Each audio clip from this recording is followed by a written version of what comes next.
बात करेंगे उस खबर की जिसने मध्य प्रदेश से लेकर दिल्ली तक हलचल मचा दी है, क्योंकि यह खबर एक ऐसे नेता के बारे में है जिसकी पहचान कांग्रेस रही है। इस नेता का नाम और कांग्रेस एक सिक्के के दो पहलू माने जाते हैं सियासत के अंदर, लेकिन अब इसी नेता को लेकर तमाम तरह की अटकलें लग रही हैं। अटकल यह है कि वो बीजेपी में जा सकते हैं। किसकी बात कर रहे हैं हम बात कर रहे हैं कमलनाथ की। जी हां, वही कमलनाथ जो कांग्रेस के टिकट पर 9 बार छिंदवाड़ा से सांसद रह चुके हैं, 2 बार विधायक रह चुके हैं, मुख्यमंत्री रह चुके हैं मध्य प्रदेश के, और कांग्रेस के प्रदेश अध्यक्ष रह चुके हैं। अब उन्हीं कमलनाथ को लेकर यह कहा जा रहा है कि वो पाला बदल सकते हैं। और ये सब कुछ कब हो रहा है? ये सब कुछ तब हो रहा है जब लोकसभा चुनाव में बस चंद दिनों की दूरी रह गई है। कांग्रेस तैयारी में लगी है, बीजेपी तैयारी में लगी है, रणनीतियां बन रही हैं, गठबंधन बन रहे हैं, और ऐसे में यह खबर आती है जो कांग्रेस में हलचल पैदा करती है। और केवल कांग्रेस में ही हलचल पैदा नहीं करती, बल्कि इस खबर के बड़े सियासी मायने हैं। तो मध्य प्रदेश के पूर्व मुख्यमंत्री और कांग्रेस के वरिष्ठ नेता कमलनाथ और उनके बेटे नकुलनाथ के बीजेपी में शामिल होने की अटकलें लगाई जा रही हैं। इस सबके बीच कमलनाथ और नकुलनाथ दिल्ली पहुंच गए हैं। अहम सवाल यही है कि दिल्ली में आखिर क्या होने जा रहा है। कोई बड़ा सियासी धमाका दिल्ली में होने जा रहा है, और ये अटकलें इसलिए भी ज्यादा मजबूत लगती हैं क्योंकि नकुलनाथ ने अपने सोशल मीडिया अकाउंट एक्स से बायो से कांग्रेस हटा दिया है। बायो से कांग्रेस हटाने का मतलब यह है, क्या नकुलनाथ मन बना चुके हैं? यह बड़ा सवाल यहां पर खड़ा हो जाता है। कमलनाथ के करीबी और पूर्व मंत्री सज्जन वर्मा ने भी एक्स के बायो से कांग्रेस को हटा दिया है। यानी केवल नकुलनाथ ही लिस्ट में नहीं है, बल्कि एक और नाम सज्जन वर्मा। इन अटकलों के बीच कमलनाथ से अब से थोड़ी देर पहले पत्रकारों ने बीजेपी में जाने को लेकर सवाल किए। इसका जवाब तो उन्होंने नहीं दिया, लेकिन कहा कि जो भी होगा आप लोगों को सबसे पहले बताया जाएगा। तो क्या होने जा रहा है? क्या कोई नया कमल खिलने जा रहा है? क्या कमल के नाथ होने जा रहे हैं? बड़े सवाल हैं यहां पर।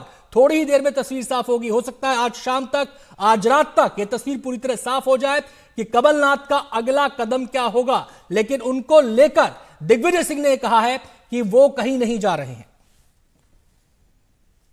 क्या बीजेपी ज्वाइन कर रहे हैं सर? अगर ऐसी कोई बात होगी, सबसे पहले मैं आप लोगों को ही कहूंगा। आदि आप इनकार नहीं कर रहे सर, आप इनकार नहीं कर रहे। मैं तो कह रहा हूँ, इनकार की बात नहीं है। जी जी, ये आप लोग कह रहे हैं जी, आप लोग एक्साइट हो रहे हैं। मैंने कहा मैं तो एक्साइट नहीं हूँ इस तरफ या उस तरफ। पर बात यह है कि अगर ऐसी कोई बात होगी, मैं आप सबको सबसे पहले खबर करूंगा। मेरी कल रात को कमलनाथ जी से बातचीत 10:30-11 बजे हुई है। वो छिंदवाड़ा में हैं, और जिस व्यक्ति ने अपने राजनीतिक जीवन की शुरुआत नेहरू गांधी परिवार के साथ, उनके पीछे साथ में खड़े होकर उस समय लड़ी थी जब पूरी जनता पार्टी और केंद्र की सरकार इंदिरा जी को जेल भेज रही थी, उस आदमी को आप कभी उम्मीद भी कर सकते हो कि ऐसा आदमी कभी कांग्रेस और सोनिया गांधी जी के परिवार को छोड़ के जाएगा, इंदिरा जी के परिवार को छोड़ के जाएगा? आपको उम्मीद भी नहीं करना चाहिए। हम सीधे रुख करेंगे। हमारे एडिटर नेशनल अफेयर्स विकास भदौरिया हमारे साथ फोन लाइन पर जुड़ गए हैं इस खबर पर विस्तार से जानकारी देने के लिए। तो विकास, सबसे पहला सवाल तो ये कि अटकलें तमाम लग रही हैं, तस्वीर कब तक साफ हो जाएगी? कहा जा रहा है कि आज शाम या रात तक तस्वीर साफ हो सकती है। जी देखिए, इस वक्त की बड़ी खबर यह है कि अब से कुछ देर पहले मेरी स्टेट लीडर मध्य प्रदेश के एक बड़े नेता से बात हुई। उन्होंने साफ तौर पर यह कहा कि कमलनाथ के बारे में जो भी फैसला लेना होगा वो केंद्रीय नेतृत्व लेगा। यानी कि उनका साफ तौर पर कहना था कि कमलनाथ से जो बातचीत चल भी रही है तो वो केंद्रीय नेतृत्व के साथ चल रही है। राज्य स्तर पर नेतृत्व पर कोई भी बातचीत कमलनाथ के साथ कोई भी नेता इसमें शामिल नहीं है। जाहिर सी बात है कि कमलनाथ सेंट्रल लीडरशिप के टच में है। ऐसी सूरत में जो भी फैसला लेना होगा वो सेंट्रल लीडरशिप ही लेगी।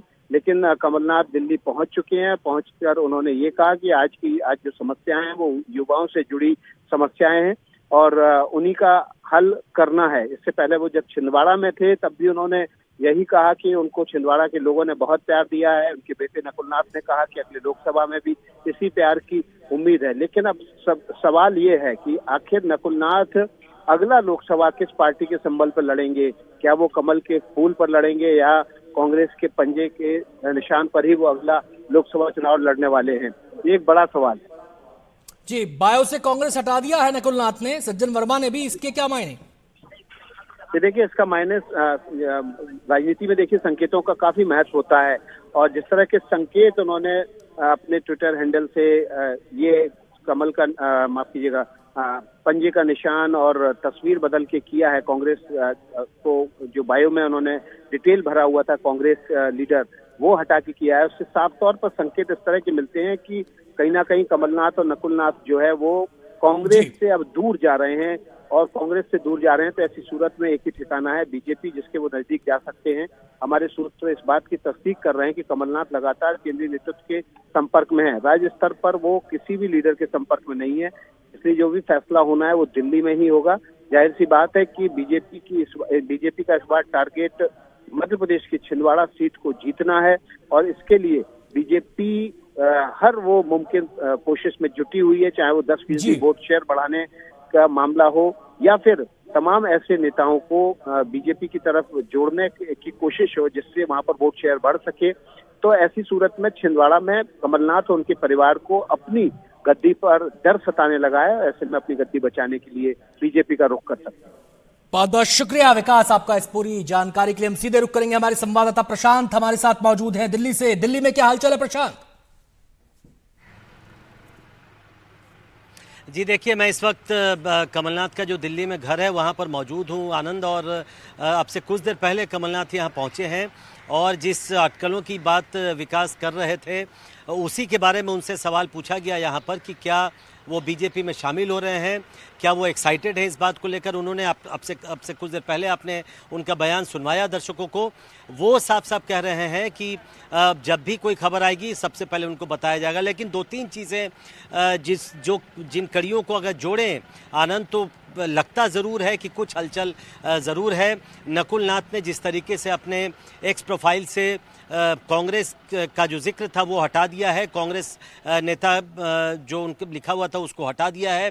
इसके अलावा पिछले 2 दिनों से, हालांकि 2-3 दिनों पहले तक कमलनाथ के अगर आप ट्विटर प्रोफाइल को देखें, उनके ट्विटर हैंडल को देखें, तो ज़रूर बीजेपी के खिलाफ कुछ न कुछ लिख रहे थे। ये भी बड़ी चौंकाने वाली बात है। लेकिन अब जबकि वो यहाँ पहुँचे हैं और उनका ये कहना इस बात को खारिज नहीं करना कि वो बीजेपी में शामिल नहीं हो रहे हैं, साफ तौर पर राजनीति में संकेत काफ़ी महत्वपूर्ण होते हैं।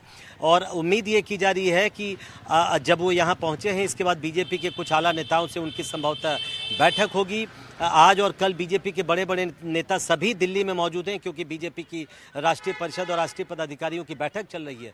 तो हो सकता है कि कमलनाथ की मुलाकात उन कुछ नेताओं से हो, और डील अगर कोई होनी है, अगर कोई बातचीत होनी है तो उस पर अंतिम मुहर लग जाए। लेकिन सब कुछ इस बात पर निर्भर करेगा कि किस नेताओं से कब बात होती है, क्या क्या मांगे हैं कमलनाथ की या बीजेपी की क्या अपेक्षाएं हैं, उस पर डिपेंड करेगा सब कुछ कि आगे उनका कदम कैसा होता है।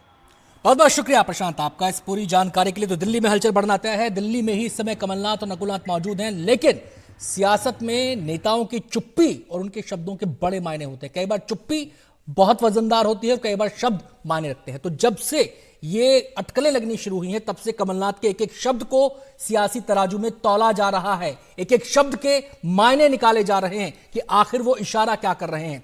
पूर्व मुख्यमंत्री कमलनाथ और नकुलनाथ ने भाजपा ज्वाइन करने के अटकलों के बीच आज दिल्ली जाने से पहले दमुआ में आम जनसभा को संबोधित किया, जहां सभा को संबोधित करते हुए कमलनाथ ने कहा कि मैंने छिंदवाड़ा को अपनी जवानी समर्पित कर दी, मैं छिंदवाड़ा के नए विकास के लिए हमेशा कोशिश करता रहूंगा।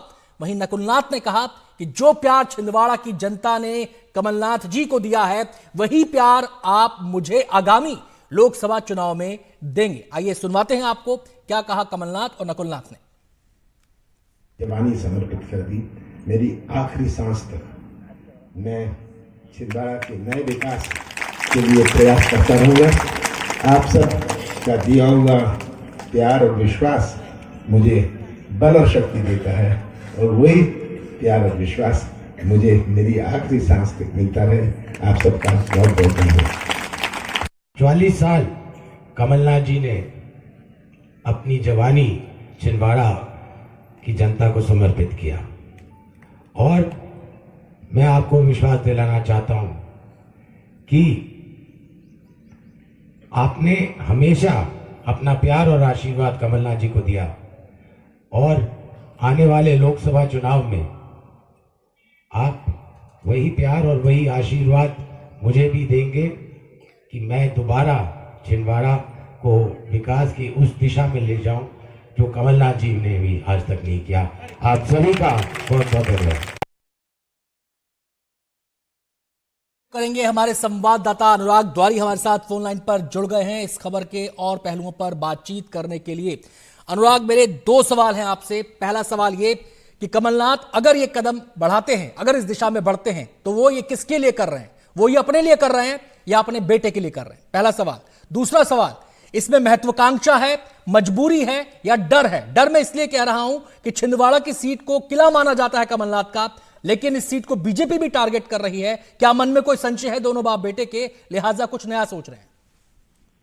देखिए, इन दोनों सवालों के जवाब तो कमलनाथ ही बेहतर तरीके से दे पाएंगे, लेकिन जहां तक अगर राजनीति में इशारों की बात समझें और शब्दों की बात समझें, जो थोड़ी देर पहले आप भी कह रहे थे कि शब्द बहुत अहम होते हैं और कोई भी बयान फजूल में नहीं दिया जाता, तो छिंदवाड़ा से भोपाल जब वो रवाना होने वाले थे तो उमरेठ में उन्होंने कहा, जो हम लोगों ने अपने दर्शकों को भी सुनवाया, कि मैंने अपनी जवानी समर्पित कर दी छिंदवाड़ा के लिए।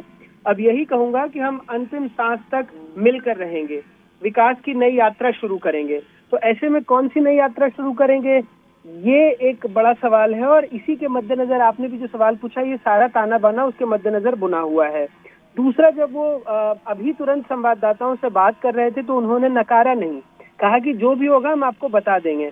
आप क्यों उतावले हो रहे हैं? उतावलापन इसीलिए है क्योंकि न सिर्फ उनके बेटे नकुलनाथ ने, बल्कि उनके बहुत करीबी पूर्व मंत्री रहे हैं सज्जन सिंह वर्मा, उन्होंने भी अपने सोशल मीडिया के हैंडल से कांग्रेस का नाम हटा दिया है। तो ऐसे कई सवाल हो रहे हैं। और कल भी अगर प्रदेश अध्यक्ष वी.डी. शर्मा से जब इस बारे में सवाल पूछा गया तो उन्होंने भी इनकार नहीं किया, ये कहा कि जो आएगा उसका स्वागत है। एक हफ्ते पहले सुमित्रा महाजन, जो पूर्व लोकसभा अध्यक्ष रही हैं और बीजेपी की कद्दावर नेता है मध्य प्रदेश से, उनका भी कहना था कि राम नाम लेकर वो आ जाएं। तो इस तरह के तमाम ऐसे संकेत आ रहे हैं जिससे अब लग रहा है कि जो 9 दफे छिंदवाड़ा की नुमाइंदगी जिस शख्स ने या उसके किसी परिजन ने की, वो अब कहीं ना कहीं, क्योंकि पिछली दफे बीजेपी ने मोदी लहर में मध्य प्रदेश की 29 में से 28 लोकसभा सीटें जीती थी, लेकिन एक सीट छिंदवाड़ा उसके हाथ से तब भी रह गई थी। हालांकि जीत का मार्जिन बहुत कम हो गया था नकुलनाथ का, मात्र 30-35 हजार वोटों से ही छिंदवाड़ा लोकसभा जीत पाए थे, जो लोकसभा में बहुत बड़ा अंतर नहीं माना जाता है, लेकिन फिर भी बीजेपी वो सीट जीत नहीं पाई थी। और ऐसे में अब जब बार बार नारा है कि यहाँ से 29 कमल की माला, जो पूर्व मुख्यमंत्री शिवराज सिंह चौहान कहते हैं, तो उसमें छिंदवाड़ा एक अहम पड़ाव है। अब मजबूरी है या अपने बेटे को स्थान दिलाना चाहते हैं, ये बेहतर कमलनाथ ही बता पाएंगे, लेकिन इशारों में तो वो यही कह रहे हैं कि छिंदवाड़ा की जनता की सेवा करने के लिए जो भी फैसला होगा वो लेंगे। बहुत बहुत शुक्रिया अनुराग आपका इस पूरी जानकारी के लिए। तो निगाहें सबकी टिकी हैं कमलनाथ पर, निगाहें सबकी टिकी हैं नकुलनाथ पर, निगाहें सबकी टिकी हैं इस बात पर कि आगे क्या होगा। क्या कमलनाथ पाला बदलने वाले हैं? यह सवाल इसलिए बड़ा है सियासी हलकों में क्योंकि कमलनाथ को कांग्रेस के फेस के तौर पर मध्य प्रदेश में देखा जाता रहा है। मध्य प्रदेश में तो कोई ऐसा खास चैलेंज भी नहीं था। प्रदेश अध्यक्ष वो बने, मुख्यमंत्री वो बने, सांसद वो बने, सब कुछ हासिल किया। अब वो राह बदलने की अगर सोच रहे हैं तो उसके पीछे की वजह क्या है, एक बड़ा सवाल यहां पर बन जाता है।